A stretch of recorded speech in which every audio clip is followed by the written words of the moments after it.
Weeks and weeks of play have led to this moment. Playoffs is back and we have some surprises in store for you. Absolute chills. Everybody's so low for our peak check. Cookie! There's a reason that Cookie was touted as the best soldier in EMEA. Saints play this beautifully. The bomb sticks mid-air! You gotta have supreme confidence in yourself. There is so much to fight for, and I am stoked to see how it's going to really pan out. I love this when the fight is dire, when players recognize when they must make a play. Oh my lord! I am so damn excited. This is absolutely spicy. Only one team gets to come away from this alive. Now it's about their name. It's about their legacy. Know when to take that risk, when to bet it all. The Overwatch Contenders Summer Series playoffs continue right now.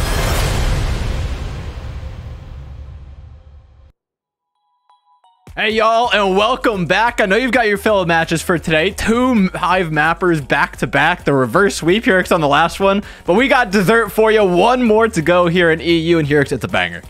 Yeah, we're going to put a little cherry on top of this one for sure before we send things over to NA. We got a really nice match. Obviously, we just saw quite a bit of Triple Esports. Perhaps for Triple Esports, we saw a little bit too much of Triple Esports. I'm sure they would have liked to have ended that a little bit earlier. But nonetheless, they're going to be taking on Ataraxia, a team that we are very, very excited about covering here. They took a map off of EXO just prior to this one. So it'll be, I mean, I'm definitely curious to see how this one's going to turn out.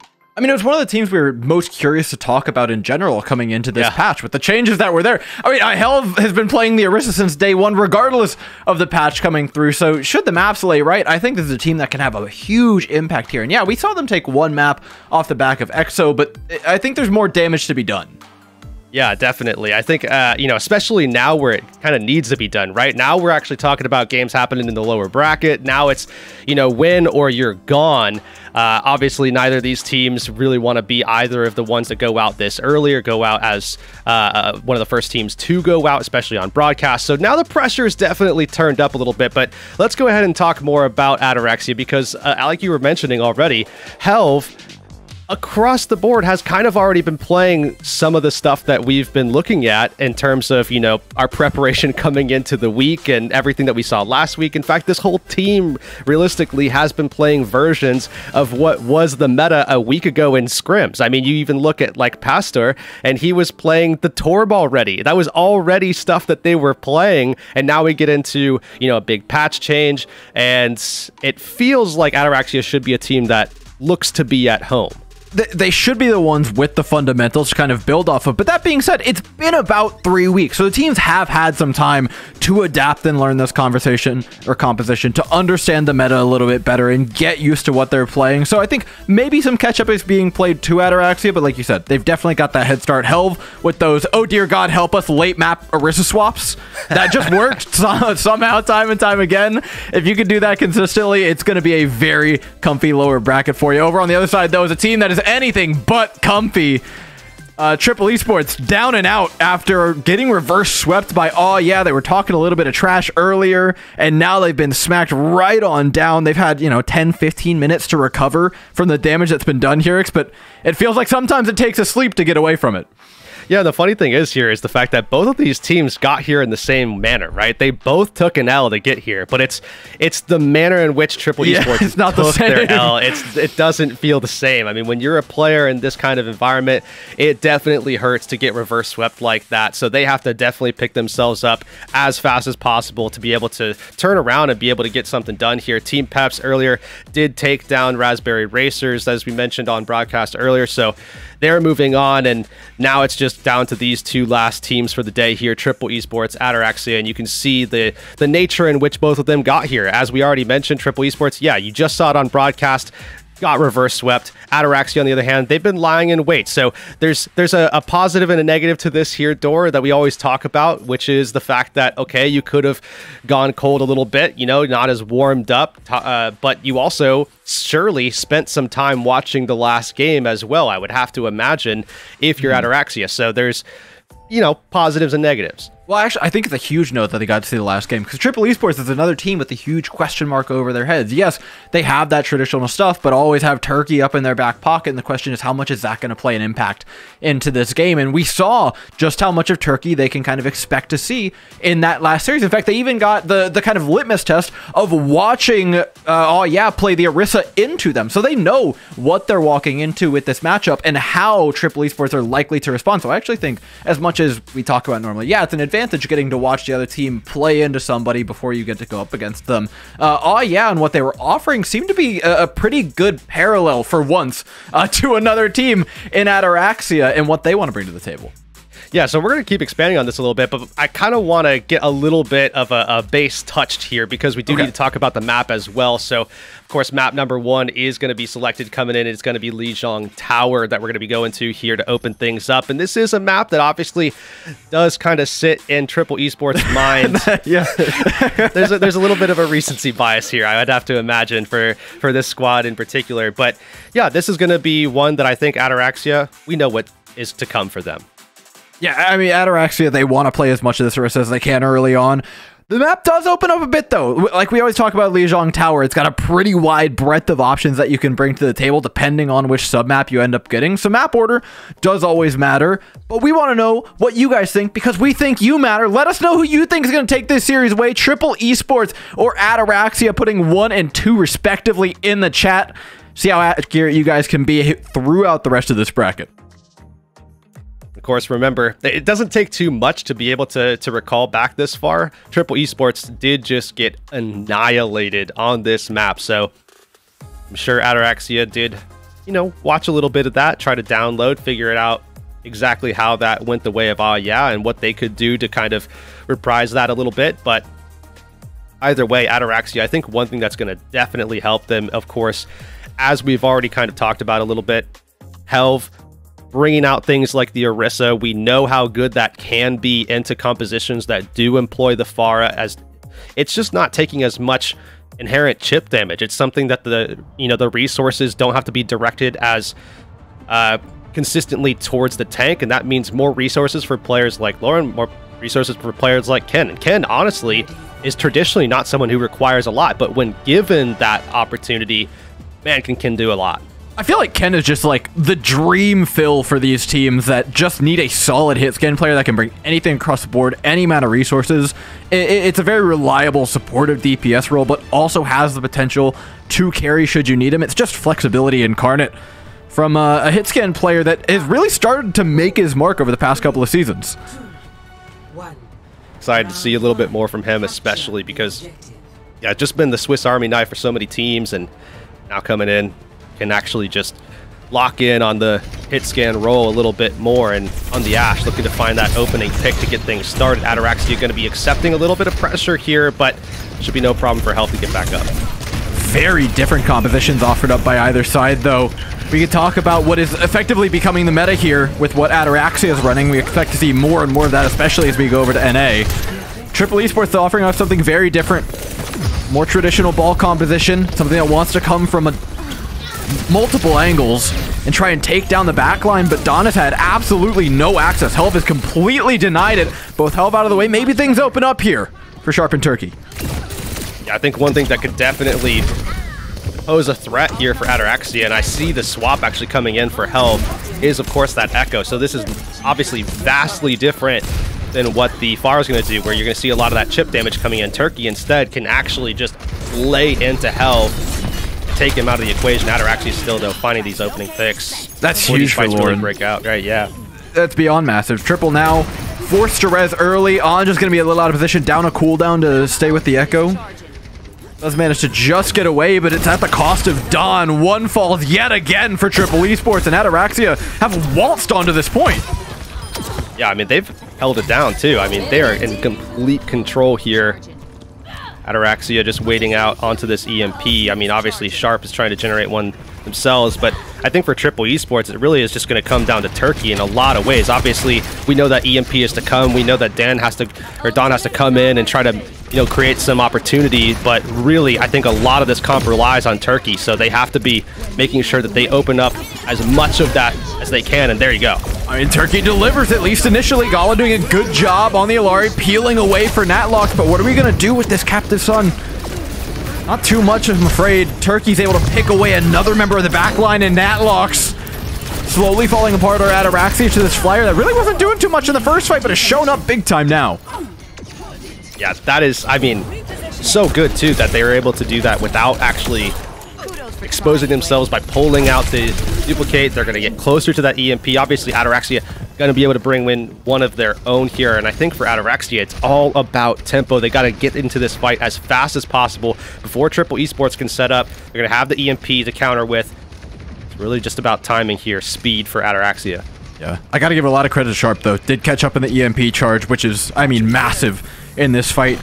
Question is who fires first. Lauren lines up along the backline, spots Gala, but Gala spots one. Do we still want to pop this EMP? No! Ataraxia hold it, but the translocator's been forced. It's effectively 4 versus 4 on point right now, and Triple Esports have popped an EMP of their own. Ataraxia fire back, but it's Sharp the first to fall. A Terror Surge looks to wade through the mess that is this fight, but it's Gala showing up more than anybody else in the kill feed, looking for a third on the Illari, getting their hands nice and dirty on the new support. So huge. Ataraxia off the back of that big play. And on top of that, you're going to see the ultimate coming up from Gala as well here in just a moment. And that could be all Ataraxia needs to actually solidify the coming fight. Triple Esports don't have a lot of those defensive options that they could really need. Oh, that's a huge hack.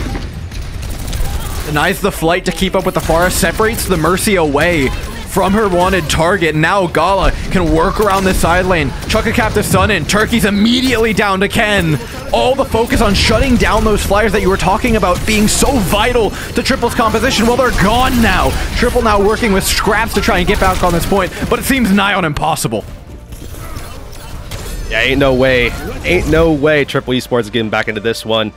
You saw that swap as well from Triple Esports trying to get Turkey back involved onto the Pharah. That's probably going to be something that we see throughout this series. Turkey going over to the Pharah, probably getting shut down as well. As long as things continue here for Ataraxia, I don't think that that's going to pose too much of a threat to them long term. They just have too many inherent options. Ken, Gala, Natlox, that all can deal with it. And on top of that, Helve just isn't taking much pressure as an Orisa against something like that pick. So Triple Esports have to figure something out quick. And I think it'd be one thing if it was just any other Orisa that's going to kind of like be like, okay, well, there's no pressure on me, I can kind of shoot at you, but it's Helve, and we know Helve will come and wipe your backline if you're not putting enough damage in to make Helve respect you. Now, matching up, we get the straight mirror for these teams, save for Turkey still being on that Flyer. Lauren instead offers up a lot of damage with this Bastion. Again, a more modern look from Ataraxia. Triple Esports sticking with what they know as Space is taken on point. I think one of the big things here as well is going to be that Tracer Sharp coming in on that down. 1-1. Oh, man. The Helve was playing like Sombra Orisa, like just stealthed into the backline and assassinated one. How did he do that? They didn't see him. He had active cloak on. Triple Esports need to figure that out as soon as possible because they cannot have things like that happening. But I think another thing there, too, especially is the fact that Ataraxia just have very lethal support picks right now. Between Illari and BAP, I mean, come on, there's just so much more pressure here that Triple Esports are going to be exposed to, and it's not just Don, but obviously One is receiving some of that as well. Now how do you push into this? So much damage offered up by Ataraxia, and not all of it spam. Very consistent damage from that Bastion, even outside of the tank configuration, can do a ton. Don, I mean, eating bullets for breakfast as he approaches the site, and it's Turkey who eventually pays the price. Not too much he could really get done there. No follow-up to shut down the res, but as Ken gets pushed out of position, maybe Triple Esports have some ground they could take on this point. They absolutely do. Turkey's gotten in over top. No hit scan to deal with them. Helve's HP bar is low, and it has been a long and slow grind here for Triple, but this is certainly the opportunity if there ever was one to step forward, but they're missing it. The health bars are low on Ataraxia's side, but are never hitting 0. I think this is exactly what we're talking about, too. Sharp working that off angle here. Triple Esports got to stabilize those health bars. One gets taken down. Sharp might be soon to follow here as well. It's not quite over yet. Don's going to be lacking seriously in support with that on out of the way. Anj wisely picks up on the res and allows Triple Esports the stronghold on the point. Major turnaround from Triple Esports. Major turnaround. I mean, only 70% in, though. Yeah, I mean, the right timing here is unfortunate. I mean, Triple Esports, as long as they can get really good efficiency out of their ults here, they can get some things done. You still have to wonder, I mean, that barrage comes out, sure. Don's ult can lock things down on main, but outside of that, do you have options long term? And I think the answer just feels like a no, especially as Ataraxia is set up and they can definitely out pressure, especially now with that Bastion as well. And look at the off angles here. Gala working from the low ground, Ken working from high. A Bob from this angle could be disastrous for Triple Esports. How does he want to play this? Gets forced back by Turkey, doesn't get the ultimate off. Lauren throwing in the kitchen sink as well. Throwing down artillery on top of the point, trying desperately to force Triple Esports out of position. But they hold strong. Barely any space has been given away by Turkey and Don. Just like that, Don holding down this side. Ataraxia going to throw everything in now. Don can accept this, though. The ult comes out. As long as they and Jay can stay alive. Oh, Gala, though, wants to take this into their own hands, and it's working! Ken and Gala, a dynamic duo if I've ever seen one, teaming up together to take down the entirety of Triple Esports. That ult is just enough damage. I mean, look at that explosion that comes in, syncing things up. Sharp gets taken down, one gets taken down. Triple Esports just cannot hang. After we see those explosions go off, the fireworks to follow. Ataraxia now, they're up 1-0. Could be last fight here on the map. Just looking to try to take, stock of Turkey. If they can lock this Pharah down, they can win this fight for sure. And they have Turkey, gets greedy, goes to the back limit, it's right into the sights of Lauren. Meanwhile, Held has made acres of space in front of Ataraxia as they look to take away Lijiang Tower, and I think they have. There's nothing Don can do here. It's wraps for map number 1. Pretty commanding lead here for Ataraxia. I will say, Triple Esports did a pretty good job of turning things back around. We saw Don really exposing that control on the far side as well. I definitely think that there are some silver linings here for Triple Esports, who are looking to turn things around quickly after a devastating loss that they just suffered. But overall, Ataraxia, I mean, there's no real surprises for us. We know that they play this type of composition either way, and now it's just meta.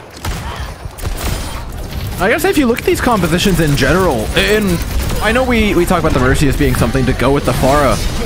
If you have that, you kind of expect the Pharah Mercy to be getting 2 people's worth of value, or at least more in comparison to what Gala's getting on the other side. But Gala is getting so much out of this Illari. Shows up in the kill feed consistently. The burst healing has been incredible for keeping Nat locks up. Half the time they can just ignore Turkey because, yes, the Pharah puts out a lot of damage, but the burst healing from the Illari is negating a lot of it.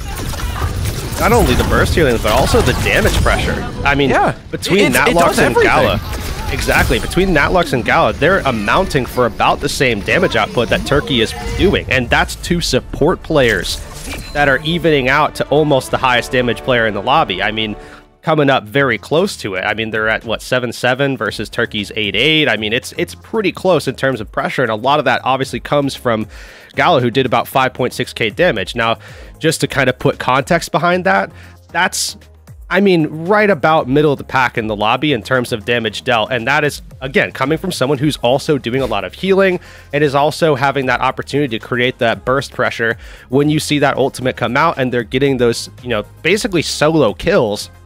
That's a lot to deal with as an opposing team. And that's a big reason why we saw a lot of teams immediately wanting to go over to Illari once we saw that coming in and they had the patch and started getting things ready. It was immediately BAP Illari almost every single lobby. And, I think it's one thing to just say, oh, yeah, you're just playing Illari, so your numbers are going to be high. It's another to watch Gala put it in effect. Because, look, anybody can sit there, play DPS on Illari, and pump up the damage numbers. But the fact that Gala is picking and choosing their battles when they're approaching these fights, right? Saying, okay, when do I need to be looking to burst heal? When can I look for those aggressive backline plays? And I don't think I've seen a single missed decision by Gala. Every single one has been correct.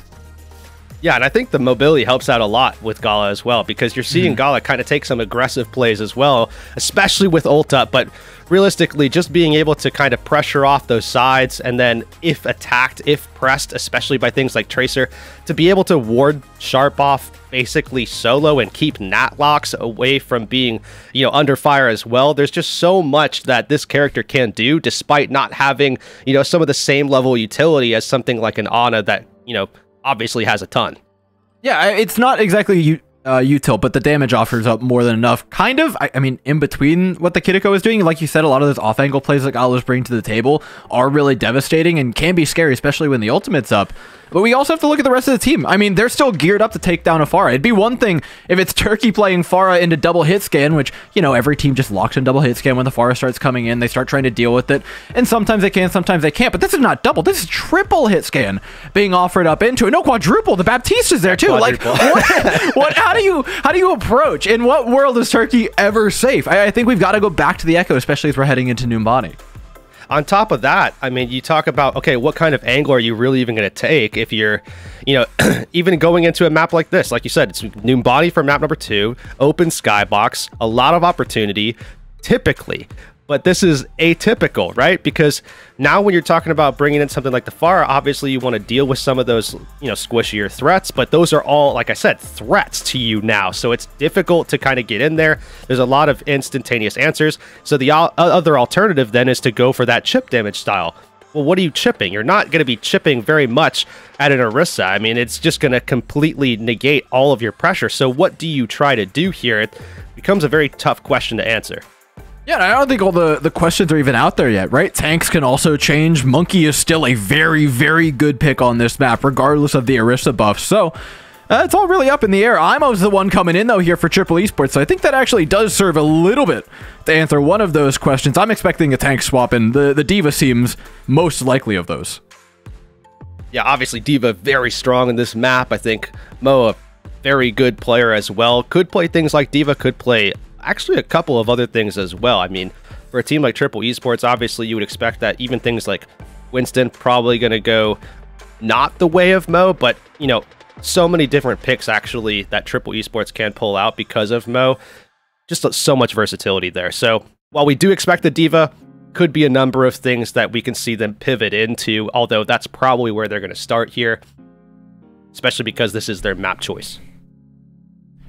Yeah, things change a little bit either side, though. Ataraxia, do they stick with if it ain't broke, don't fix her? Do they try and counter with some dive of their own? I don't know if I expect the Orisa here, especially with the high ground. Maybe on second, maybe on third point, but for first point, that high ground is just so volatile, and being able to lose it at a moment's notice and not be able to get back up is such a risk.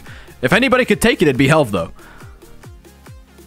And I think going into this map too, I mean, you're talking about Orisa for Helv, and you're talking about probably Winston for Helv, I would say, are the traditional... That would be my assumption, yeah.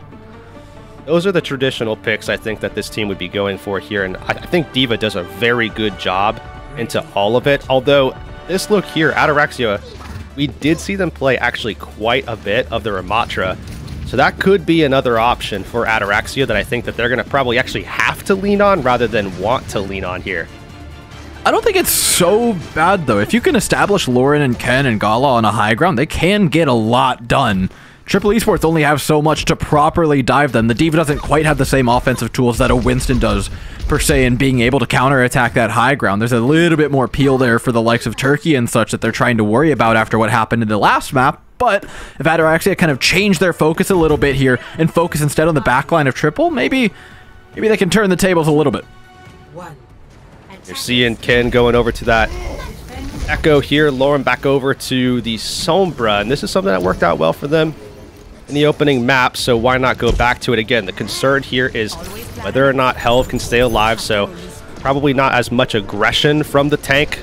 And this one, probably a little bit more of just kind of poking, prodding, staying alive, creating opportunities, and Lauren kind of creating one themselves. It's all poke right now for Ataraxia, just staging stuff, making sure they're all set. Helv, though, goes down, and all of a sudden the stage has become more of a death platform. Ken trades. Ataraxia has space, but I don't think they like this position all that much here. Yeah, not too much. Probably got to back up out of this one. Alec taken down pretty low here as well, forced to back off entirely. Not a bad start here, though, for Triple Esports. We'll see what they can do with it to be able to maintain this pressure onto Helv. Lauren's definitely going to get out, but again, the question here is Helv, can he stay alive? Can Ataraxia get him into positions where he can actually make something happen Great focus onto Turkey. Already a win early for Ataraxia. They want to follow up on that, but they can't stop that res from going through. Though, in order to get it off, Triple Esports backed all the way up to that back corner. Imo steps forward bravely to take the space, and right behind him is Sharp. That dynamic duo alone is able to put down a clinic on the point. Look at this, too. I mean, full team wipe. And on top of that, all that they had to use really so far is just the pulse bomb. I mean, Triple Esports has virtually everything left over. Ataraxia lost out on that nano boost. Now it's really just coming down to, can we get something out of this EMP? Triple Esports, I mean, if something like Valkyrie comes out, they might have the sustain here to deal with Ataraxia, and that, I think, does not bode well for Ataraxia. We'll see what they can do here, though. They try to go aggressive, and it works! Beautifully at that, Natlocks and Gala down. Ataraxia, not a support in sight as they're now down the EMP. Turkey calmly uses the dupe to get out of the fight cleanly as well. That allows them the space to pick up one. This is a win through and through for Triple Esports, despite all the ultimates that have come out from either side. Yeah, and now on top of that, they're coming up on yet another pulse bomb here, which again, just looking at applying pressure to either of Gala or Helv, those are two great, fantastic options for Triple Esports, if not anything else than to just buy more time. I mean, you look at this time bank, and this is not looking good for Ataraxia at all. 80 seconds left here. All they've got right now is the Primal. I mean, Helv's got to make the Primal count. Yes, there's a Valkyrie there, but it's only really going to do so much in terms of extending this fight, especially with the burst available by Sharp. A dive out from Imo. Shuts down the dive from Lauren. Ken's able to pick off one in the meantime, though. The Pulse Bomb does connect from Sharp. Either team looks for the res. And both the Honors are back in the fight. Primal Rage, dishing out plenty of damage on the backline. Needs to get that on off the map, but it's at the cost of his own life. It's not worth it for Helv, who now leaves Ataraxia lacking the tip of the spear. And just like that, it comes down to this backline. Gala getting the nano boost. Might need to actually pull it out onto Ken. Does indeed. Ken looking for those kills, finds one. That's exactly what they need to re-up themselves in this fight. Imo just can't get back in that mech in time, and Ataraxia, albeit after some hardship, have finally got an A in their hands. Down under 30 seconds before they get that cap. I mean, Triple Esports absolutely made them work for it.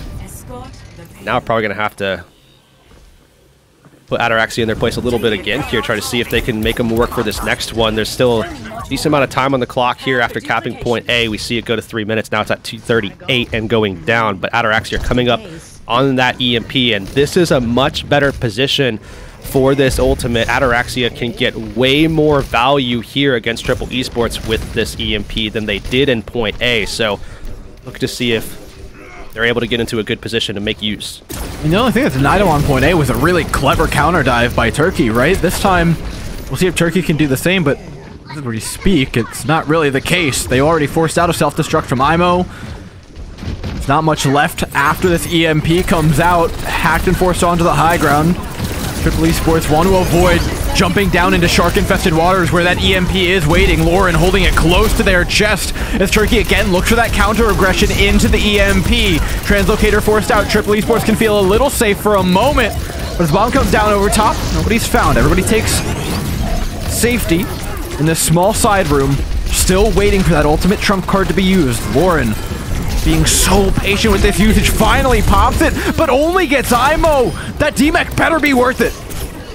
Oh, they gotta get something out of this. Mo taken out completely. Now there's no tanks on the board at all, either side. Helv goes down right before Primal comes up, and now the reses come back in. It's mostly equalized.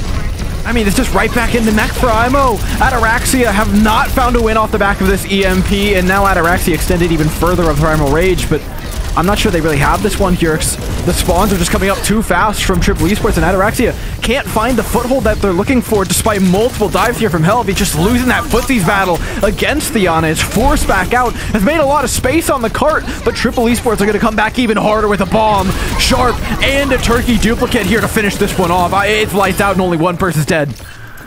Yeah, Triple Esports definitely going to be able to get this stop, and on top of that, they're also going to claim a couple of staggers here, which now forces this into last fight territory here for Ataraxia, and you can see how much they spent on that last fight, and obviously when you look at the economy, things are not looking good for them at all. Triple Esports has their number in that department, but there are still opportunities here. Ataraxia, of course, have that ability to play the aggressor, play up, play high tempo, and maybe seeing if they can find some kills through that instant pressure off the dive with Lauren and Ken there to help support, looking for players like One in the back line. But there you go, they're going to start it up, and A&J goes down. Now you want to start this fight. Turkey with the nano boost is a real monster to deal with, and there's not the same amount of hit scan pressure that there was in the previous game, so we have high flying damage for Triple Esports to finish this one off. And they make it look very easy at that. A B-point hold for Ataraxia, though, is not where they expected themselves to be, especially after that map number 1 here. Yeah, definitely. This is a major turnaround for Triple Esports here on Numbani, turning things back around almost instantly against Ataraxia, really putting the brakes on them. But again, I think a lot of this really comes down to the fact that Ataraxia is probably going to be relying a lot on the Orisa throughout this series. This is obviously not a map that they can do it, and a lot of this pressure now goes to Helv, goes to players like Ken as well to try to do a lot with a little bit. And Triple Esports with this Diva comp, it's just kind of out-comping to a degree, but also obviously the execution has to be there, and it definitely is.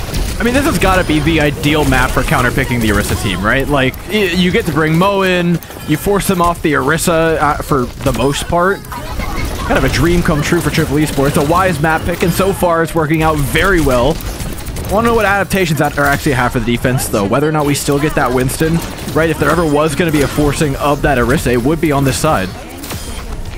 Oh yeah, definitely. On defense, it's at least possible to play it, although I'm not sure how consistent it's going to be.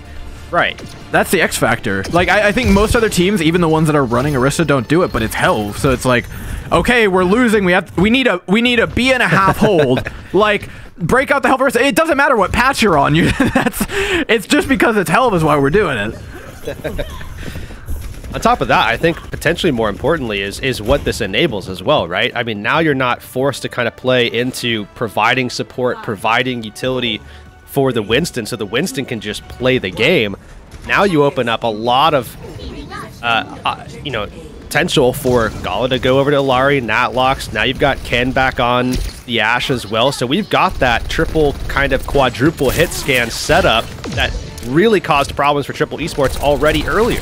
And that's the thing, like, look, I know you brought Defense Matrix, that's cute, but there's not enough Defense Matrix in the world for 4 hit scans shooting at your Echo, right? There's only so much you can really deal with. Already that poke damage is going down to the Diva, though. Making sure those flyers are kept in check. A couple of pot shots taken at Turkey while Lauren surveys the side lane here. Does a good job of keeping Sharp away for some time. But as that side lane is given away, Ataraxia know that Tracer is now lurking beneath them, and they have to play very safe in maintaining this high ground. Gala drops down to try and contest it.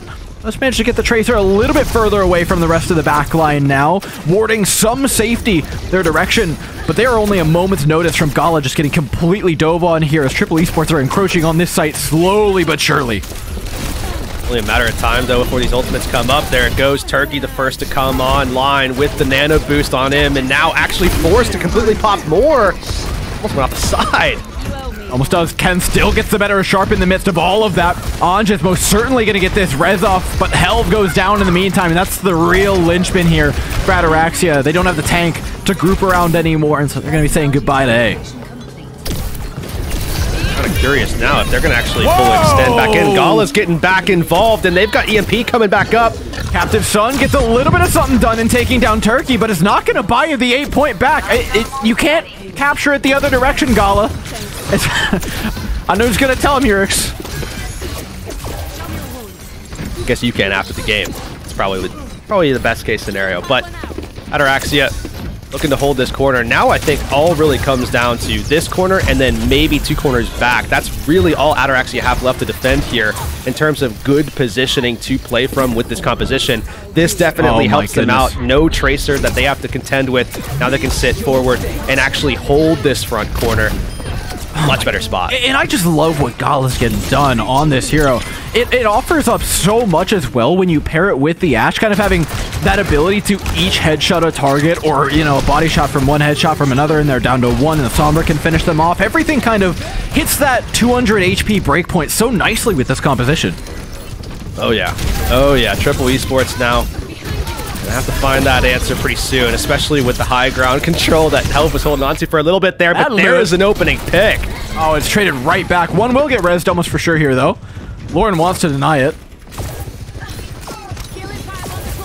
They go for it. I don't think they actually get that res off. One instead. Forced to respawn the old-fashioned way while triple HP bars still are incredibly low. Ataraxia are more than ready to take this fight, especially with the Captive Sun ready and loaded. Chucks it out after the defense matrix is gone from IMO. And Turkey's down. I mean, how many clips have we seen, even just today, of deflected, eaten Captive Sun T-Rex? Gala, willing, ready, knows it's coming, outplays it. I mean, this has definitely been some of the best I mean, obviously it's not a long list, but this is the kind of the best that we've seen from this character so far. I think by a significant margin. Like, yeah, it's been very, very good. It's the most we've seen of it being played too as well. Maybe that actually has a little bit of correlation, but either way, Helve's back up on the high ground, probably not staying here unless they can find an early kill, and they're gonna find it. I mean, Helve on this high ground has just been obnoxious. How do you actually deal with this? Taking down Lauren's one way. Turkey slides back out. Shut down the back line of Ataraxia here. In fact, is forced to pop the overclock, which is at least an ultimate gone for Ataraxia. They can mark that one down in the books, but they do have to at least try and stay alive to disengage this one, and they will. Just a moment here. Triple Esports, and they can now go ahead and get control of that high ground, but again, that EMP is looming for Ataraxia.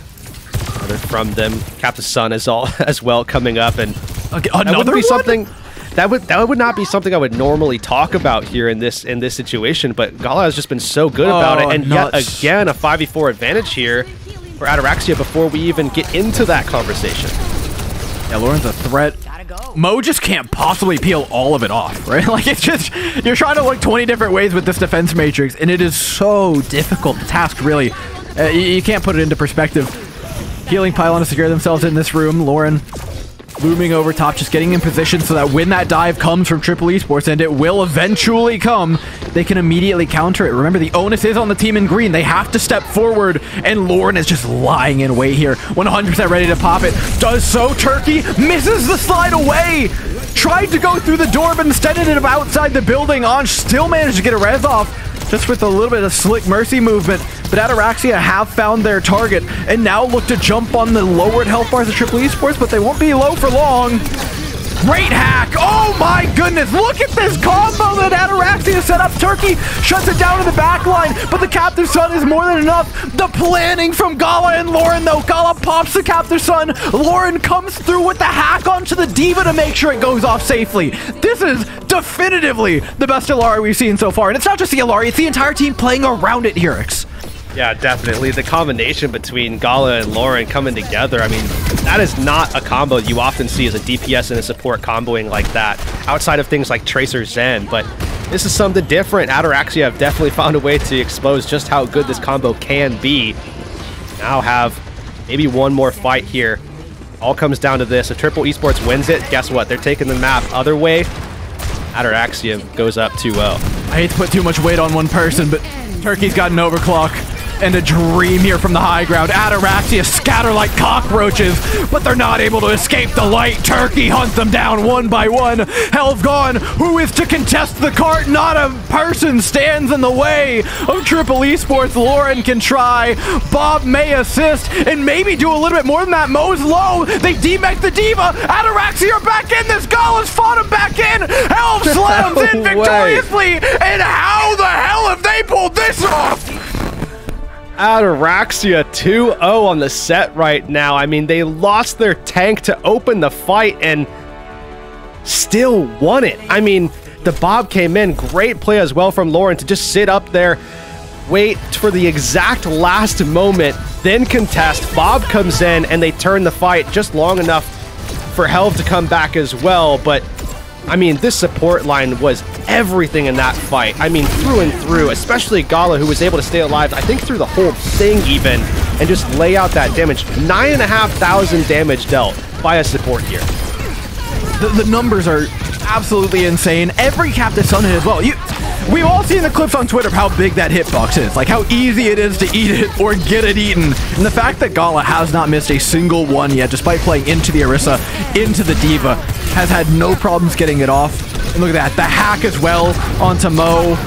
Lauren clutches up playing with it. I am so excited not just to watch Gala play this hero, but to watch more of Ataraxia play this composition, because oh my god, this is some of the cleanest Overwatch we've seen today. Yeah, I think we came into this thinking, okay, we're all excited to see, you know, the return of Ken. We get to see the DPS that he's going to pull out. Whatever it is, we're excited for that. Helve going to be coming out on the Orisa. We expect that that's going to be really good to watch because, you know, just how strong that character can be in this meta, and we know how good Helve is at it. I didn't really come into this thinking that my highlight was going to be Gala. I mean, not to say anything against the player, but I mean, come on, this has definitely been the highlight, I think, so far of the match. Absolutely, more than that. The fact that, you know, more often than not, you know, you observe supports, you see a couple kills, especially when it's like get it going, stuff like that, but it is every single fight for Gala. And again, knowing when to engage, knowing when to look for that damage, knowing when to heal, it's a walking highlight reel of an Illari right now, and I can't wait to show you guys more of it. We'll be coming back after this break with more of it. Oh, hello, Fancy Mini You here. It's so nice to see ya. Are you ready to survive the wastelands? Then you'll need to bring your shotgun, your axe, and of course, your knife for your sharp wit, if you get my drift. Hey, whoa, whoa, whoa. Hold on there. Don't forget to pick up your Overwatch Contenders Junker Queen skin. Yeah, gearing up is as easy as connecting your Battle.net account to Twitch. And after that, watching the Overwatch Contender Summer Series will contribute to your drop progression, letting you claim your own wasteland-ready Overwatch Contenders Junker Queen skin. Oh, that's right. It's time to rampage. Now, get out there and slay with the Overwatch Contenders Junker Queen skin. Okay, take care now. See you in chat.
Welcome back, everybody, to what has quickly become the Illari Showcase, brought to you by Gala.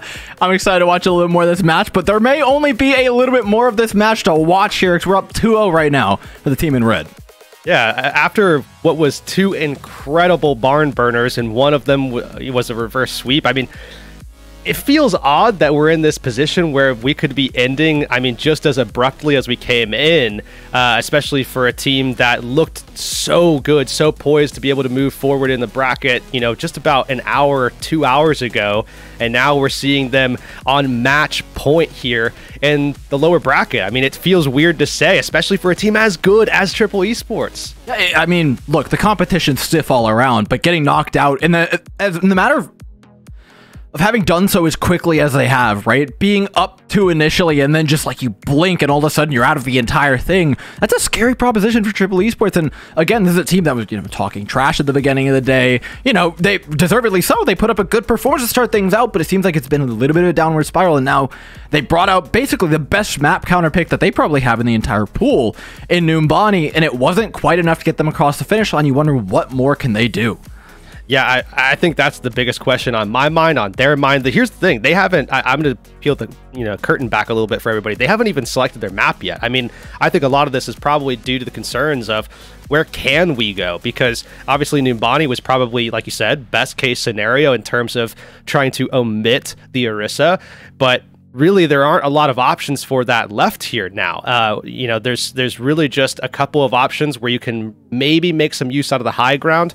And maybe you can get some value there. And Dorado is actually the exact map I was thinking of in my head. But again, this is best of the bunch, not really the best option in the game. So while Dorado is a map pick that I think makes a lot of sense here for Triple Esports, it probably is their best option. It doesn't feel as good of an option as Numbani, which they just lost. And granted, it was incredibly close. I mean, that last minute clutch and the B-hold. We thought they were winning, to be fair. By most means, they should have. Ataraxia is just on something different today. Dorado, though, does offer up a lot of similar creature comforts to the dive compositions that we kind of expect Triple Esports to want to find home on, though, right? They have the high ground capability. They have the ability to force Ataraxia down and then try and shoot down on them. The question is just, what are we planning to do when we hit those couple more flat spots on the map, right? You're talking about C. You're talking about kind of the latter half of A. Could be a real bad choke point that they could get stuck at. What are their solutions for those small parts of the map? Because we saw, as on Numbani, that one part of the map. It only takes one part of the map that allows that Orisa team to get their heels dug into the ground, and all of a sudden you're looking at 4 or 5 minutes off the clock, and it can go in the blink of an eye. Yeah, and that's, I think, this major struggle, especially when you look over at Numbani as a key example. I mean, there's that section of B on Numbani that feels very, very close and parallel to what we're going to see even here on B Dorado. I mean, obviously, I think there are certain sections of Dorado that I think actually wind up being better than what we saw in Numbani, just because it's a little bit more congested and it's a little bit better suited for high ground control for a team, especially on defense. But outside of that, I mean, Ataraxia was looking in control even in that section of the map at a lot of times. Obviously, they got stopped themselves, but you start to draw some of these parallels, and it starts to become apparent that while Triple Esports, again, have picked the best map that is available here, and you like the preparation in doing so, it's tough to see a way out here unless they are able to take this halftime pause and find a way to, switch something pretty dramatic up at this stage. Yeah, I think changes aren't really meant to come right about now. What they're doing can work, as we saw in Numbani. What needs to be done, though, is that the line needs to be drawn in the sand early on in this game. You cannot leave any space for Ataraxia to play a strong defense, because that's where they're going to be at their strongest, is in those defensive rounds, is on their defensive half, where they have the opportunity to play on that flat ground and utilize the high ground to their own ability. You need to shut it down before it even gets there. I know we had a B.5 hold on Numbani, but I'm looking for just as much on Dorado, right? Not allowing them to get to that C point, potentially taking a lot of that time bank while we're still on A, if that's possible. That's the goal for me if I'm Triple. Yeah, I think the big question now for Triple is, what are you going to come out with? Because obviously there's a decent couple of options that you could have in terms of playing tank, but I think one thing that I've talked to actually a couple of OWL players about is that with this meta, a lot of what you see get chosen for these compositions is just building around the best characters that are available. So you see these compositions that are Illari based or Orisa based or Torb based even in some stages comps that are being played in EU, on the other hand, you see a lot of comps played obviously around things like Echo and Pharah. And I think a lot of those compositions have now been found out a little bit. Obviously, we know how teams have been playing into those compositions already, but now we pivot into this patch and things are even better for teams playing into that, so it would seem. So it's a big transitional patch for teams like Triple Esports, who are now playing incredibly well, but the compositions just don't necessarily float their way oftentimes. And even when we see pretty good compositions, other teams just still find ways to get underneath and dig themselves out. But here we go. Ataraxia, we'll see what they can come up with here. Looks like a lot of their attack-based focuses have been on setting up dives when they can't play things like Orisa. It's a big pivot from what they're used to playing on defense, and it obviously hasn't had the same efficacy that we see out of their Orisa-based compositions, but it's going to have to get some value now for Ataraxia if they want to close the series out here. I mean, the game plan so far has been get just enough done with the Winston composition that it's clutchable with the Orisa one. I hope that's not the case heading further on, but right now it's what they're working with. Ataraxia step up to the plate. Triple Esports with that high ground control, as we expected them to get. Big anti-nade onto Gallo, shuts it down. Mo looks for the follow-up, and they are able to get it. A little bit of res action covered by Helv there as well. Natlox gets away, no problem. Sharp. Okay. Anj quickly hits the res on that one, using the wall for cover as well. Sharp immediately gets back into the fray, shuts down Helv. This is a great start for Triple. Yeah, not too bad at all, just taking some time away. Obviously, Ataraxia are going to have that same exact problem that we saw them having in the last map, where obviously Helv is going to need a ton of resources just to get into positions. And Ken's going to have to back that up. Gallo's going to have to back that up. Natlox is actually going to have to switch between Ken and Helv as well, which is a lot of pressure onto the support line for Ataraxia just to make sure that, again, Helv can play the game. Well, Helv is playing the game for now, and that card has continued to push while he does. Ken, nervous about that focusing beam, does have to duplicate. Chooses a Tracer, looks for the backline. Mo peels away most of it. Recall forced out. Needs to get this pulse bomb up and stuck to somebody like yesterday. Spots Anj. Chucks it as they fly past, but it's just not enough.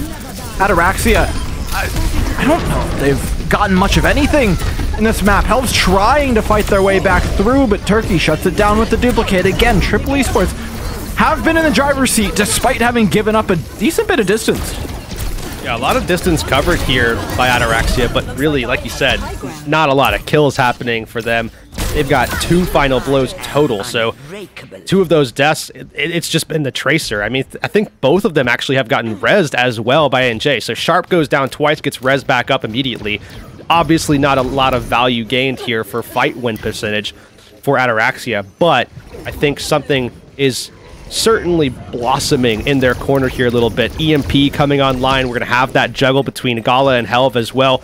This should be a much more potent fight for them coming into what could be the thing that caps point A. See about this EMP. Lauren pops it, catches 3. They're looking for Mo to try and get that D-Mech, and they do successfully, but it only forces out a self-destruct, which goes towards that back line. Turkey taken out of the sky is maybe a far more impactful pick from Gala, and that's without an ultimate. Sharp's able to answer it back. Helv diving into the back line now, trying to give some semblance of a foothold to the team in this fight, but it is so difficult. Does dodge the sleep dart though, so all of a sudden this Primal Rage becomes a much bigger problem for Triple to deal with. That is, if we can actually get the kill. How is one alive? Dropped down to 50 HP, but between the nade and the health pack was just able to escape with their lives. And now Ataraxia still sit with only 4 elims in hand total. And haven't even seen much of this A. They're finally at the end. They've gotten the distance, but they just lack the damage Urix. What is that? Sleep dart immediately taken back out. Now Triple Esports are just trying to find some kind of inroad. They are not going to find it here, though. This is going to be a cap for Ataraxia. I mean, off the back, though, Door, of a fight that was not as clean as Ataraxia would have hoped going into it. Did they win anything but the last fight? No, they did not. I think that's the only thing that they've got, because really, I mean, Mo has died 1 time. Same thing with Turkey, ANJ, they've died a couple times, but it really just wasn't a fight win. Finally, Ataraxia can get one, but interesting start for sure here, as Ataraxia need to be able to contest this high ground, and again, so much pressure now onto Helv and Ken to get that job done before maybe an EMP comes up from Lauren. I mean, Lauren's going to be able to get that up pretty quick here, actually. I mean, the thing is, they haven't had to worry about taking fights, yeah. I mean, charging up EMPs is basically your only job, and Lauren's done a great job of it. Turkey's looking for a pick. For follow-up as well onto Gala. Ataraxia is just going to have to say goodbye to their flex support. Instead, decides to put all of the resources into the dive of their own, and it's far more fruitful, taking down both One and Anj. Now Triple Esports, lacking the support to keep them up, are slowly but surely going to bleed out of this fight. I think the good thing here, too, is that Ataraxia, they get their second fight win, but on top of that, they also pulled so much value away from Triple Esports. I mean, Turkey, Sharp, A&J all used ultimates there, and all basically were just throwing in, trying to match what was effectively just Gala's ult, just the one nano boost, and now Ataraxia still have that EMP, and I think that's the major key factor going into this next fight, that Lauren could look for Mo, could look for that backline as well. I mean, for right now, it's all about just staggering, pushing this back, making cart progress. Look at how close they've gotten. They won one fight and they're 95% of the way through B. They're space criminals. Mo back up on cart, does a good job of contesting despite the backline damage that was done by Helv. Triple Esports are able to stabilize off the back of their tank, being the only one alive, and with 1 minute left, have to just hold 5 meters or so. I think Helv got a little carried away in that last fight. Yeah. Just trying to take out A&J and just gave his life up for it. That is not a trade that they want ever. But as we mentioned before, the EMP is still ready, but Triple Esports back up on top of this high ground. This is, again, Ataraxia, they can do well once they get momentum, but now they don't have that, obviously. So it's going to be a lot more difficult, especially as we see Triple Esports actually pulled away from one another. They're separated to try to minimize the impact of this EMP. Yeah, the EMP is so much more difficult to attack with than it is to hold the cart with. That is the case for Lauren, who's been forced to translocate out. In the meantime, Sharp's gonna hit that pulse bomb. Seems to be a disconnect between the front and back line of Ataraxia. Helv and Lauren just can't get on the same page to connect this ultimate. Now timing becomes a concern here. Definitely, Lauren needs to be able to contest. Ataraxia need to find a way to get over there to provide support for what is going to be their best weapon as well for winning the fight. I mean, they have to contest with what is their best tool to win this fight with, and they do get into position, so this at least is good. The fact that Lauren wasn't forced to translocate out with decloaking there is massive, but do they have the follow-up to actually capitalize on the EMP? I don't think yes is the answer here, unfortunately. Mo pulls away, low health bar, but it should pop up in time. In fact, all of Triple Esports kind of hacking away towards those side lanes where they can get healed up. Unfortunately, not enough heals in the world to keep IMO upright. Ataraxia collapse onto the Diva and look to capitalize with a duplicate, but they can't get anything more than the Diva. Yeah, close for Ataraxia, but not quite. Triple Esports shut the door on them right before point B, but I mean, again, you don't have to go too far back into history to recall what happened when we were in a similar state back on Numbani in map number 2. And I think the big question here is this enough distance for Ataraxia to do what they do best? I mean, you have to, I think, count the number of speed bumps that are in front of them, right? When you talk about speed bumps that were available on Numbani, it was kind of just that one spot on B that was particularly defensible for something like the Orisa composition.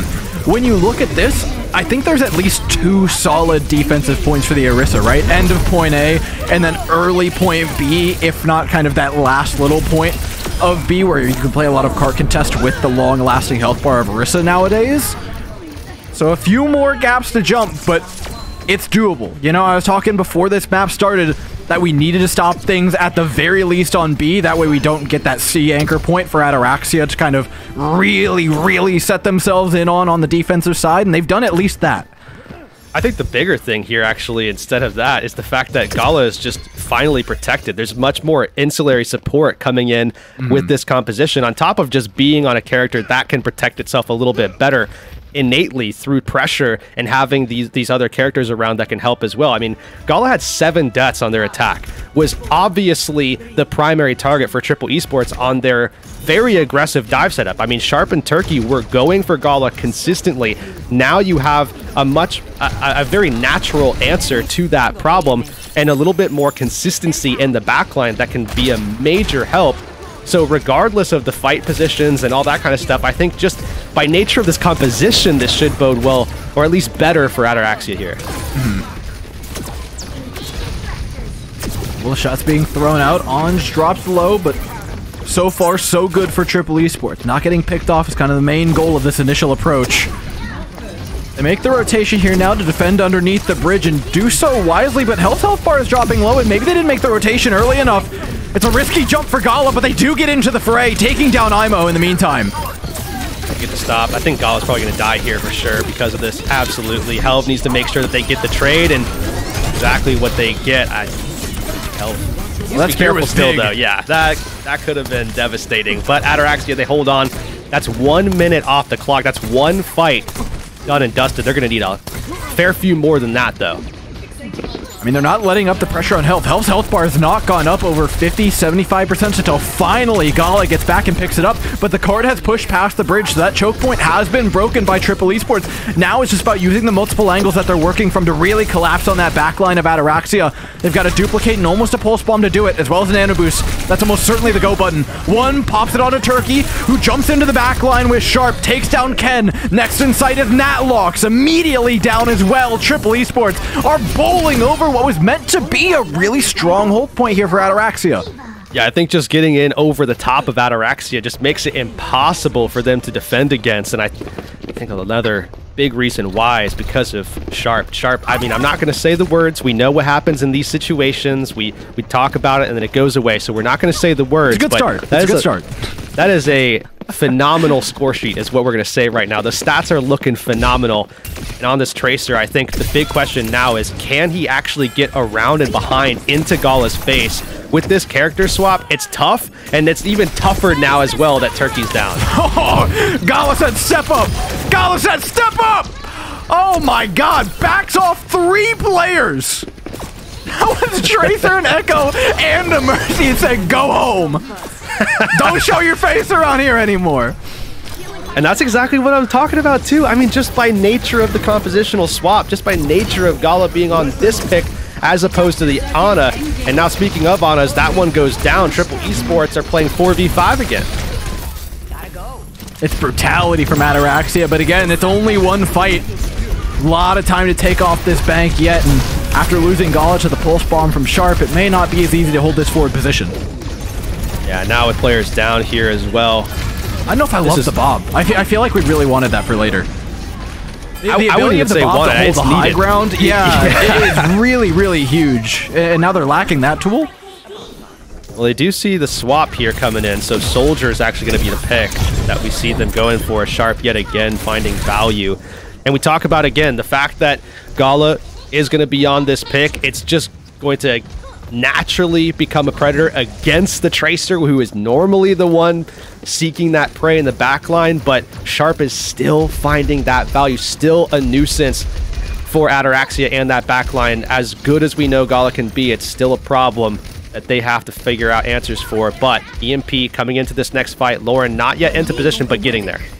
Great start. Oh, another dive onto Gala. Found unsuccessful at the hand of Gala. 2 kills for the Alari. I mean, we could just watch this all day. This is...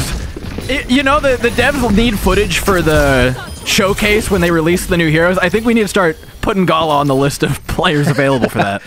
Yeah, that absolutely. It needs to be immediate invitations for Gala. If there's a support hero, it's going to be Gala 100% of the time, because this is the best possible representation of what this character can do, especially after even more changes came in recently, and Gala's still having this level of performance. And again, we talk about that Sun.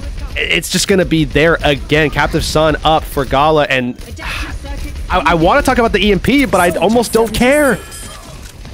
Ken's down, high ground available as well for Turkey. Ataraxia have no real counterplay to taking this high ground unless they can shut it down with the Captive Sun, but it's the sights from Turkey that does it.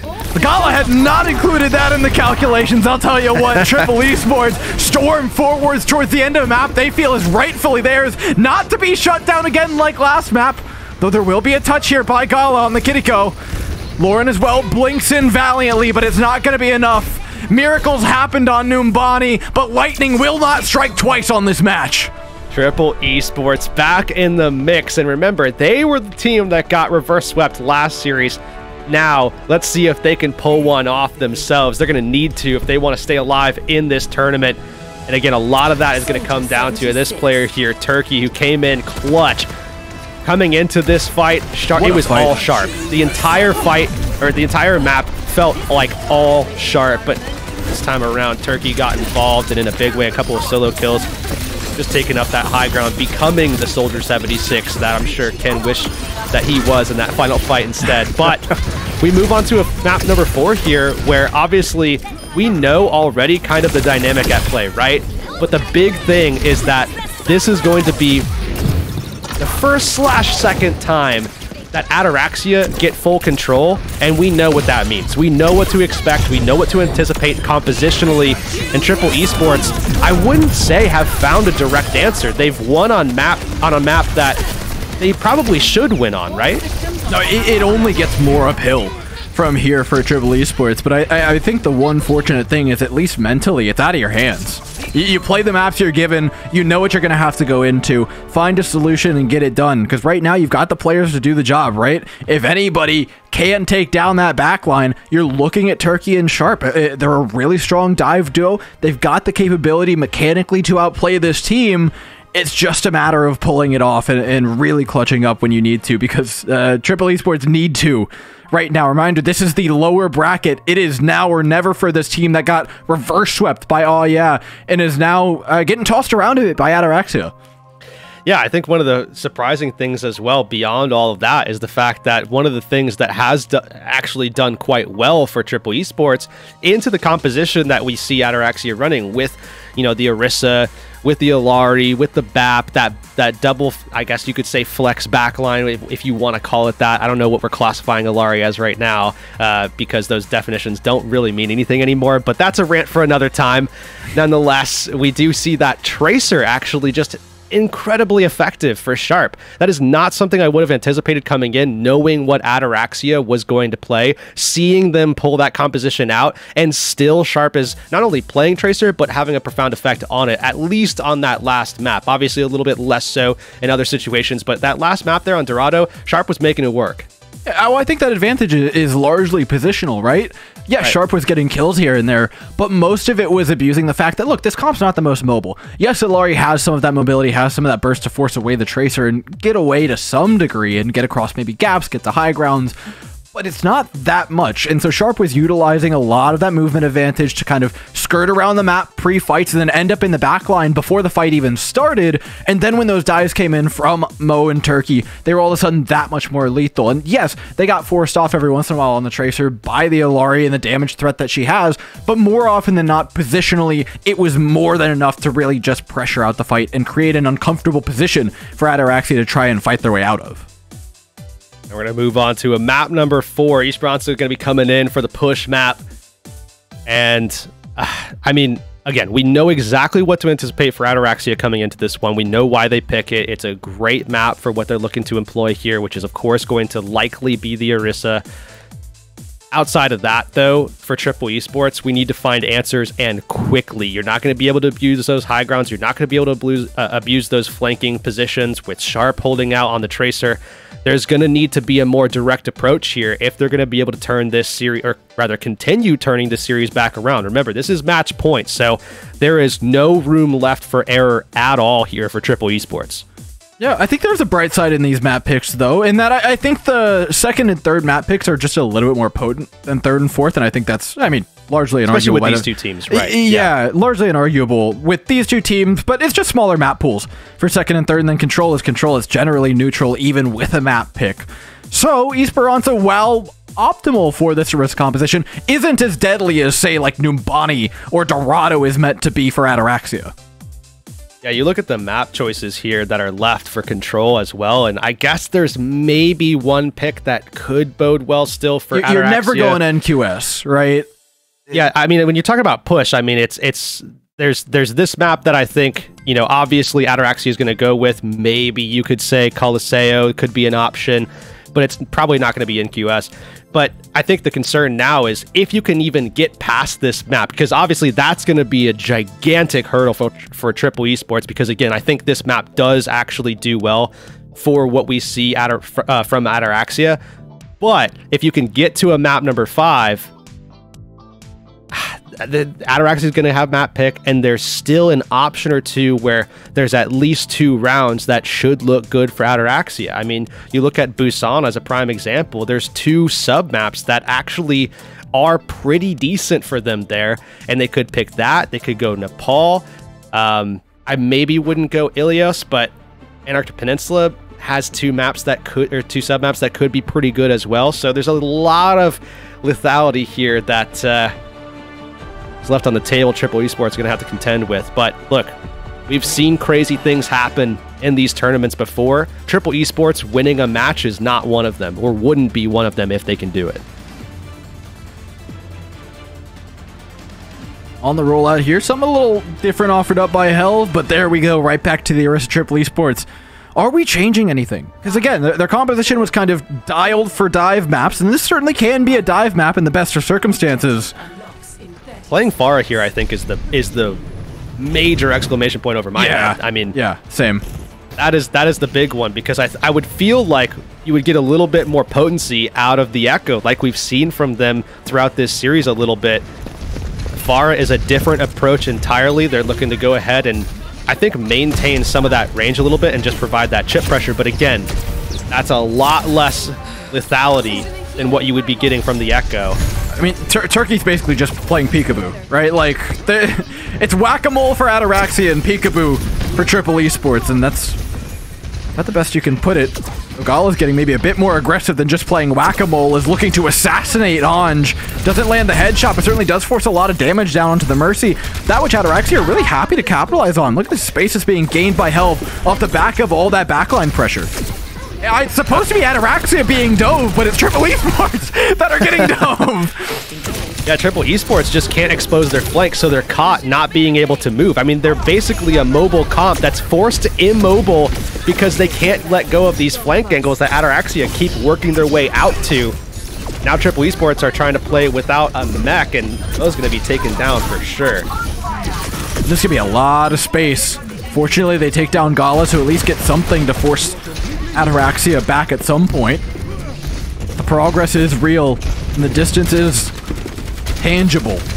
Something that Triple Esports have had trouble dealing with in general with these D.Va compositions, right? You don't expect a lot of cart presence with them, the same way that an Orisa can just sit on it and bank up yards, bank up meters.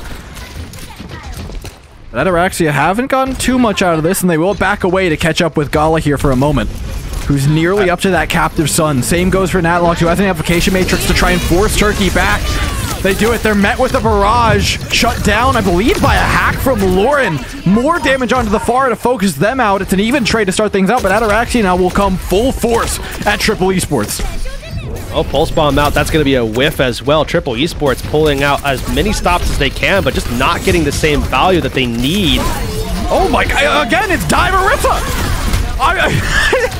This is what happens when you don't have the tools to contest Helve. All the focus is on the backline of Ataraxia, but Helve is a very dangerous member in his own right.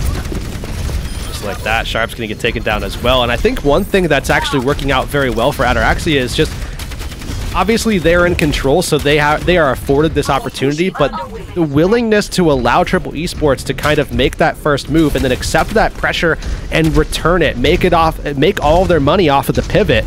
That has been the bread and butter so far for Ataraxia. They've been working these flank angles until finally Triple Esports have to push forward, and then that's when they go ahead and dive on that target. Lauren forced to translocate out at another inopportune time. I'm starting to notice a pattern here. Lauren's done a fantastic job at charging up these EMPs, but some really inopportune translocation times have gotten them out of fights just before they would normally want to EMP. Fortunately, Ken has made up a lot of that slack as Lauren's gotten back into the fight. But where's the actual pressure to make this happen? It has to be Lauren trading off the cart with Helve Gala for now. And they do so successfully, getting that cart over the line, getting themselves a point. Yeah, well, Helve should be back pretty quickly here, and on top of that, the EMP is still going to be looming. Triple Esports certainly knows this as well, and you're going to see their positioning change up because of that. knowing full well that that's on the way, I have concerns here for Mo, especially where this EMP is going to be coming out. And if Mo loses mech, Triple Esports cannot win this fight. Turkey's found themselves another fight, though. And it's that Nano onto Turkey that's done it time and time and time again, whether it's the Echo or the Far. It's usually enough. I think relying on the Nano, though, isn't really enough long term, you know, fight to fight, progressing. Especially now Sharp going down yet again here. Triple Esports are just not going to be able to stay in this fight for very long. Ataraxia, we see that Captive Sun available again. Oh, missed, I think he got it. He got it. Yeah, 90 damage comes all too quick for Gala. Targeting down Mo next, but having only gotten the Ana out of this, the res came through quickly for Anj. This fight is far from over. Big old goose egg from the barrage, just warding away health, making sure no more space is taken by the aggressive Orisa. Now they still have to contend with the EMP, though, and it's comboed with Terra Surge. Oh, it's down to players on Triple Esports everywhere. Ataraxia storm forward now to gain cart pressure after the point. And remember as well, they already have that first point capped, so they're going to sail right on through that checkpoint, which means they're going to have that respawn advantage, which is so key here. And you see this swap as well from Triple Esports. I mean, if this doesn't paint some level of desperation to find something, get something done, I don't know what does. Ataraxia very much in control of this series as things stand right now, but a little bit less so with Turkey taking that pick. They can send it forward. You're gonna watch Help's just gonna back away. Ataraxia are gonna look to control their high ground. Mo's swapped over to the Orisa, so approaching this high ground is very difficult, but Turkey's making it look easy. Never mind. Never mind. It was gonna be a hard part of the map, but fortunately you've had a Sojourn really bail you out of that sticky situation. And that's happened a few times with Turkey, I feel like. I mean, not just in this series, but also the one before it. Just making it a lot easier that they're able to kind of take these and just extend it into longer staggered fights where Triple Esports are in full control. They're going to be able to reclaim a ton of this distance here and lessen this gap massively. And they've got high ground. Yeah, that's a huge help. I think now with Bob coming in, Ken has to find a way to apply some sort of pressure to that high ground or have someone else apply that pressure so that he could get value out of the Bob. I mean, Gala's like trying to go on the flank here with Lauren and look for an off angle on this high ground, but Triple Esports refuse to approach. Now, this is a bit of a problem both ways, right?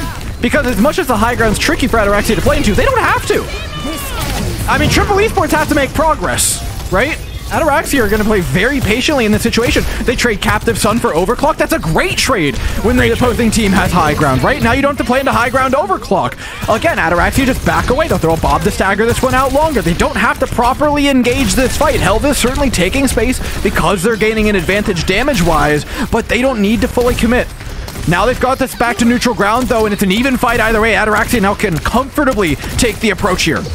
I think one of the things that can help Ataraxia as well is Helv is going to have a massive amount of damage reduction once this ultimate comes online. Mo's going to have it as well, obviously, but I think Lauren, differentiating factor with the hack, Helv is going to have the advantage once these ults come out, and we're going to see Helv just sustaining, playing to sustain until that EMP comes. I mean, Helv is manhandling Mo in this fight right now. Mo down to half, taken down to 0. A clinic on the Orisa.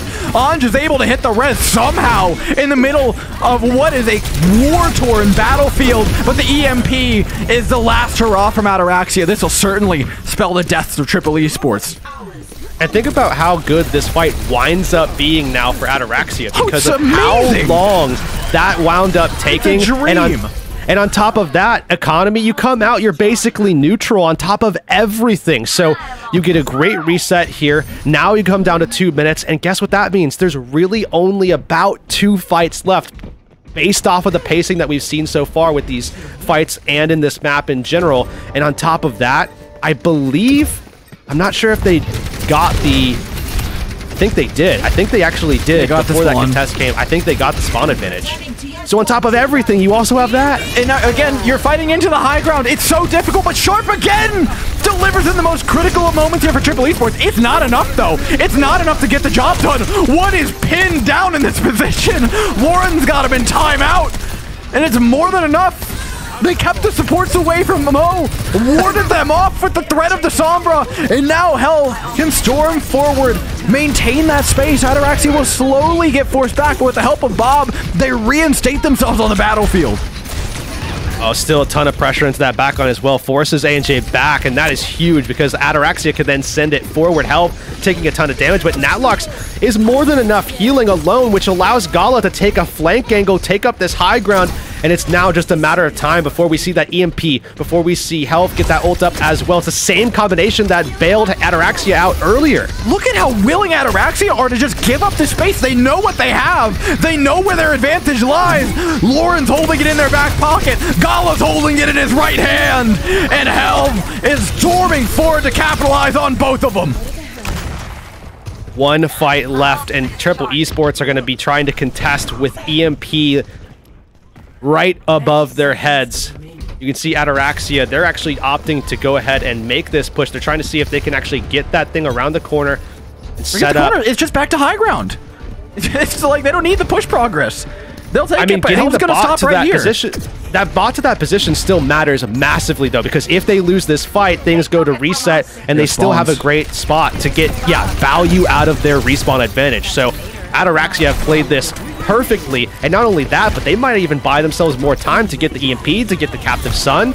This is going to be huge for Ataraxia. They've got the EMP. It's been a little question mark for Lauren, but they land it perfectly. All three members that are past the line of no return, past no man's land, immediately fall. Ataraxia, a well-deserved victory here on Esperanza, a victory lap on the Orisa composition. And here's what I hope is certainly just a teaser for what we're going to get heading into this bracket.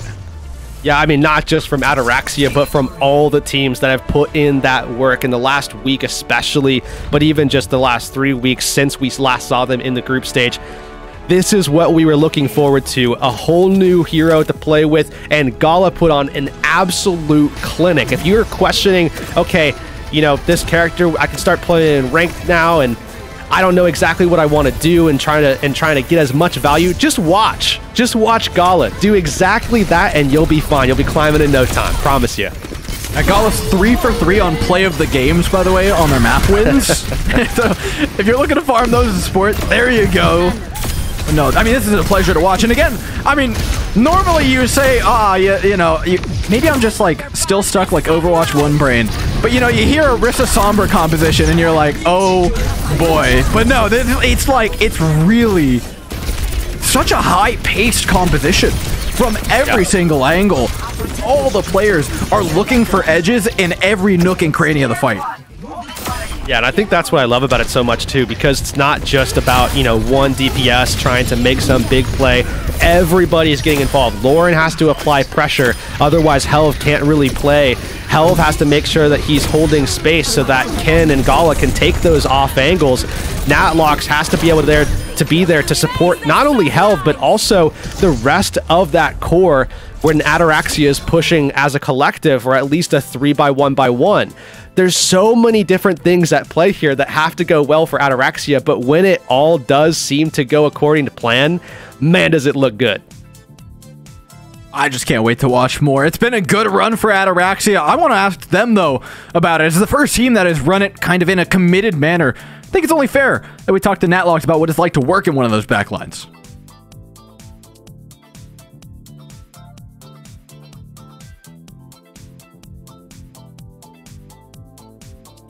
Oh, hello! Fancy meeting you here. It's so nice to see ya. Are you ready to survive the wastelands? Then you'll need to bring your shotgun, your axe, and of course, your knife. For your sharp wit, if you get my drift.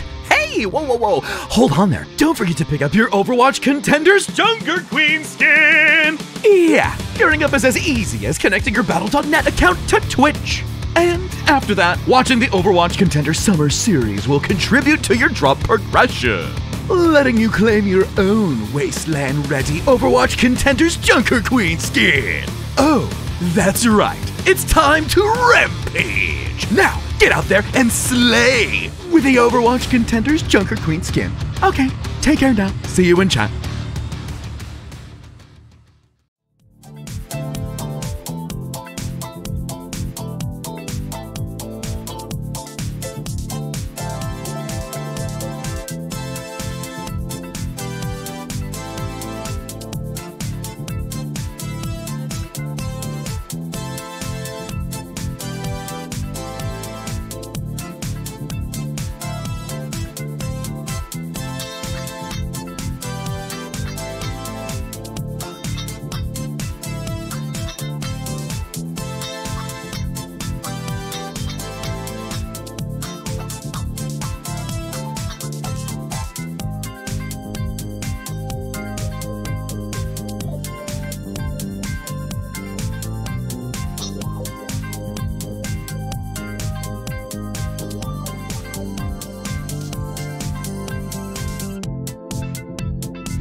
Welcome back, everybody. Appreciate your patience, and I've lied to you. I'm sorry, guys. We've got Lauren in for an interview, not Natlox, but an equally as interesting perspective because the Sombra play has changed up a lot. That's what we saw you on. First off, congratulations, Lauren, on the victory and some really good Sombra play, but I got to start off by asking, how's the dynamic change, right? We've been playing so much Sombra with like dive compositions, with Winston compositions and the like, and now all of a sudden you're playing with Arisia, you're playing with Ilari. What's changed for the position? Well, so thanks first of all for the congrats. And Sombra is not always like, you don't need to play always Sombra with a dive composition. You can play Sombra as well with some static comps, and that's what we went on this last map. We just went for a more like a bunker comp with Ilari, Pap, and Ash. And Sombra can work especially really good when they're playing D.Va and Tiny Heroes. It's a really good hero, so that's why. We think it's better than Tracer, so we just pick Sombra and it works, so everything good. So I mean, coming into this as well, and I was hoping that we would be able to get a chance to talk to you guys about this because we found it so fascinating that you guys were playing some versions of what we're seeing you guys play now. I mean, how did it feel leading up to, you know, the play that you guys are having right now, talking about like the last week and everything, when everybody's trying to figure things out and you're realizing, hey, we can kind of play what we were already playing. I mean, was that kind of at least something that was, you know, a little bit of a boon in your guys' favor? Obviously, you haven't had to adapt. You've had to make some changes. It's not exactly what you were playing before, but I would say you guys are the premier Orisa team at the very least, right?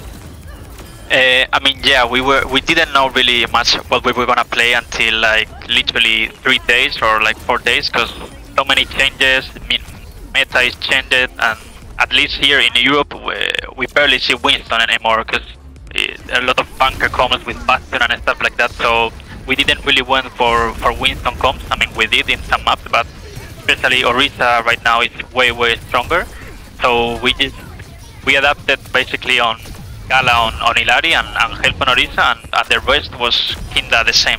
Me on Sombra or some other heroes, and Ken just on Hitscan. But yeah, we didn't really have that much time to adapt.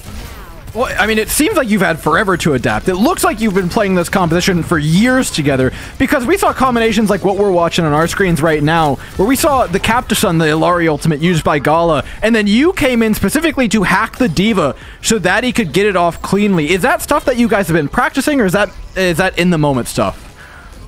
Well, it's mostly on the moment. We don't really talk about doing, oh, God is gonna ult, I'm gonna just hack the D.Va. No, but mainly on Sombra, I'm just hacking. I'm just hacking D.Va. I don't know. No, but me on Sombra, I'm mainly hacking D.Va, so that's why it looked like it's like planned or something, but it's not. It's just in the moment. And I mean, how much of, you know, your guys' preparation? Obviously, we know that predominantly the focus here is probably trying to play into these Orisa compositions where you guys know you're going to get a ton of value, and obviously you can adapt, you can make these swaps into these dive compositions with Helvon to Winston. You guys, you know, already kind of have talked about the fact that that is something that you guys play into. But looking at these maps 2 and maps 3 specifically, talking about, you know, Numbani and Dorado, how much of, you know, that was actually a pretty big hurdle based off of what you guys want to play in terms of map pick. Is that something that may be a concern going forward, or you guys just think, you know what, we're pretty much going to get the same thing done every single time you guys go there? To be honest, we don't really know. It's just it depends a lot on the enemy team as well. Like we can play Dorado 5 times and we can play 5 different comps. It's mainly on the enemy team. See what they're gonna play, who they have, and then we just adapt a bit to ourselves. You know, so that's mainly what we do. We don't really have like a comp default on every map. I mean, mainly Orisa right now, but we can flex to other heroes, talking about supers and DPS, but it's mainly about what the enemy team is gonna play. I mean, you got a fair few enemies coming up, right? We saw you play up against Ex-Oblivione earlier on, took a map off them, it was a solid match, and then now down to the lower bracket, you've got basically one loss to your name left that you can take before you're gone. What are you guys looking to get done from down in the lower bracket? How far are you looking to take this thing, and is there any teams in particular that you want to take down? Well, to be honest, I don't even know who we're gonna match. Not gonna lie, but we're just looking to win. To be honest, it doesn't matter who it is. We're just looking to do our best and try to win and try to get the best seat on the leaderboard. That's what we're trying to do. Yeah, if I'm not mistaken, I think you guys are going to be playing the loser of Twisted Minds versus SR Peak Check. I'm pretty sure. Yeah. Actually, true. Yeah. So it's either against Twisted or Peak Check, really good teams. So it depends. That's a hard game to prep for, though. You talk about picking in order to play into certain teams, but they're 2 very different teams. Yeah, that's what I was gonna say. They are 2 very good teams, but they both play like literally different comps. One of them play rain comps, the other one plays they can play final heroes, they can play divas. So it's like 2 different. So we're gonna need to prepare on both sides, you know. We will see what we do. Oh, it sounds like you got a lot of preparation to do ahead of you. Congratulations again, though, on the win for today. You guys can go out feeling real good about yourselves. And honestly, having put on the most convincing iteration of this Ilaria Orisa Sombra composition that we've seen yet, that's a high enough bar for anybody else to meet later on in NA. So congratulations. Thank you very much. Thank you. Take it easy. Bye. All right, Hurix, that's everything for EU for today. Let's go ahead and walk back, though, because we've had quite a long day over here, haven't we? Yeah, take a quick look in the rear view because, yeah, it has taken a while for us to get to this stage. Maybe a little bit fast if you only got to catch the tail end here. This 3-1 over Triple Esports. They're out of the tournament. Unfortunately, Ataraxia takes the win there. But yeah, 2 absolute barn burners before that. We had SR Peak Check working their way through Team Peps. That was a crazy match. And then the turnaround that we saw in the Oh Yeah versus Triple Esports game that sent Triple Esports down to the lower bracket to begin with. I mean, it's been a crazy day here for sure. Yeah, unfortunately, I think Triple Esports draws the short straw. I do want to highlight their performance, though. I mean, it's been a really good season for them. They had a great showing through the group stage. The changes towards the playoff stage obviously didn't really play into their favor all that much, especially being a team that wants to run those flyers. Bringing more hit scan into the pool is not really going to bode particularly well for you, but they put on a good showcase while they could. I remember that's a team that was able to get 3rd place, I believe, in Spring Series. So a little bit short in terms of what we've seen from them historically, but overall still just a very solid team all in all. Unfortunately, like I said, just kind of cut short. Same thing goes there for Raspberry Racers, but enough about that. Let's go ahead and take a little bit of a focus instead on what's ahead as opposed to what's behind. We do still have more EMEA action left this week. That starts up tomorrow. We've got Twisted Minds taking on SR Peak Check. The loser of that one goes ahead and takes on who we just talked about. So curious to see how that one goes. But nonetheless, Oh Yeah versus EXO. And then, of course, we do have Team Peps as well lying in wait in that other lower bracket quarterfinal against the loser of Oh Yeah versus EXO. Big stuff tomorrow. There's more tonight, though. If you guys are in a time zone or have a bedtime schedule degenerate enough, stay up for NA, because we've got Pirates in Pajamas up against Afterlife, and those TBDs, I promise they're good. We'll hop right on over to the bracket real quick, but the top 4 for NA are virtually tied in every regard. You can say whatever you want about, you know, one team having like one game more off the others, but they still have a worse map differential than the 2 beneath them, so I don't care. It's virtually a tie for first. After the first round of this bracket, it's gonna be a car crash. In fact, the first round of this bracket might still be a car crash. There's a lot of upset potential right there. You guys don't want to miss any of it. Yeah, that bracket is going to be insane. I mean, that's the case with NA. It's been, I mean, there's so much parity that there's just craziness occurring. I mean, remember, that was everybody just looking at a bracket that didn't have Timeless in it. I mean, that's where we're at right now with NA, and we see this big swap as well in terms of the meta and where things could go, and what we've even seen and been talking with all the players over there in NA about. It's definitely something to look forward to, because I mean, it is anyone's game at this point, and I think that even goes a lot of cases for round 1, so you do not want to miss that at all. Not coming in too long. Stay tuned. Hit the subscribe button. Hit the follow button. Whatever it might be, wherever it might be. Just stay tuned. We got NA coming up. Not too long. You like solving problems. Problems like how to stop that tracer from deleting your backline. I know just what you're thinking. You'll bring a turret. But y'all can't solve all your problems by simply bringing an extra friend to the battlefield. For that, you need the Contenders Torbjorn skin. Solve your problems by connecting your Battle.net account to Twitch. After that, watching Overwatch Contenders Summer Series will contribute to your drops progress, letting you claim your Overwatch Contenders Torbjorn skin. Even your turret gets an upgrade. Warning, the Overwatch Contenders Torbjorn skin does not come with extra or upgraded turrets. Build instructions will not be provided. By picking Torbjorn, you waive a claim towards any destroyed turrets. No refunds, no exchanges, and no take-backsies.